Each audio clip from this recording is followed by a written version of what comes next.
यसपल्ट नयाँ कीर्तिमान राख्नेछ र नेपालको शिर ठाडो बनाउनेछ। यो भन्दा पनि कति ठाडो बनाउने हैन त? इटली जस्तो देश जुन फर्स्ट टाइम जसो तसो वर्ल्ड कपमा सिलेक्ट भएको छ, त्योसँग सामान्य हार हैन, लाजै मर्दो हार। यसपटकको तपाईहरुको प्रदर्शनले देखाउनेछ कि क्रिकेट जगतमा नेपाल एउटा उदीयमान नक्षत्र हो। उदयमानै नक्षत्र हो। उदाउन नि यसरी उदायो कि उदाउन नपाउँदै अस्ताउन पुग्यो। केपी ओलीको आशीर्वादले एमाले मात्र हैन, नेपाली क्रिकेट पनि डाउन गइरहेको छ। मेरो केपी ओलीलाई एउटै मात्र अनुरोध के छ भने अबबाट नेपाली क्रिकेटलाई विश नगर्दिनु होला प्लिज।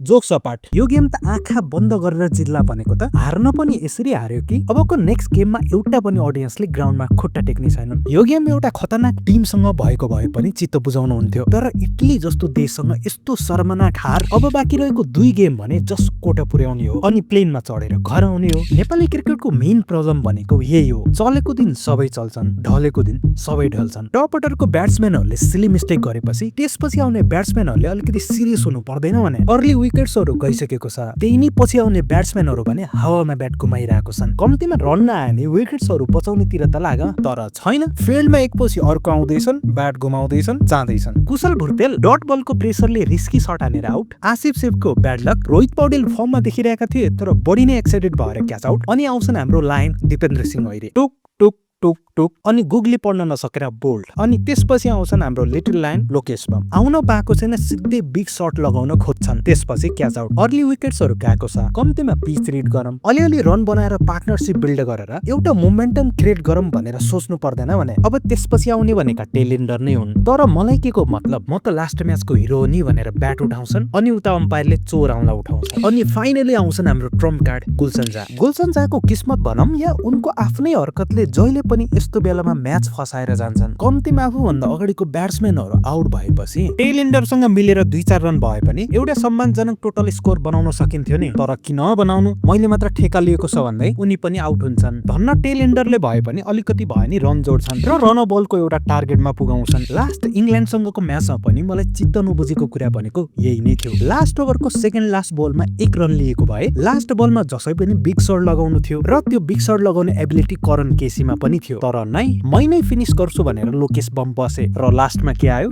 जम्मा 1 रन। इङ्ल्यान्ड जस्तो डेन्जरस टिम भएको हुनाले त्यो हार डिजर्भ पनि गर्थ्यो। बट यो म्याचमा चाहिँ के भएको, 10 विकेट्सको हार, त्यो पनि फुच्चे इटली टिमसँग। अस्तिको गेमले वर्ल्ड वाइड अलिकति भए नि नाम के चल्न थालेको थियो, त्यसपछि भाइ यो त सुरु होतै खतम हो यार।